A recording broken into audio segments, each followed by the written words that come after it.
This is about ply-based mesh properties. Under the Setup group, there is a mesh property computational setting where you can choose to calculate the simple way based on layup surface or the advanced method based on underlying plies.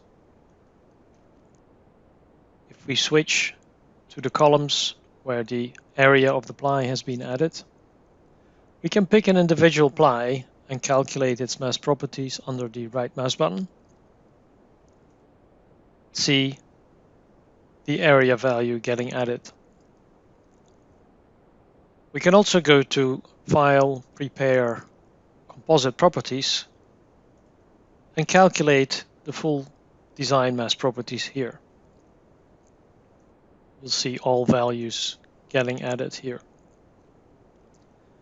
Under the Analysis tab, just like in the part, we can calculate the mesh properties through the Analysis feature for the full laminate as well as for a single object. And for both, we can choose, again, simple with the layup surface or advanced based on underlying plies. If we now close the composite feature and go to the part,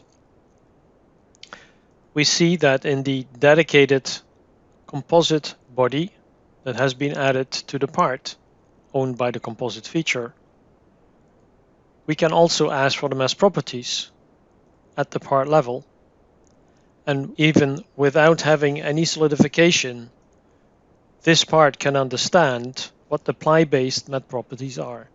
Adding this part to an assembly, the assembly will understand the correct ply-based mesh properties assigned to that body. It will work with and without the solidification. Thank you.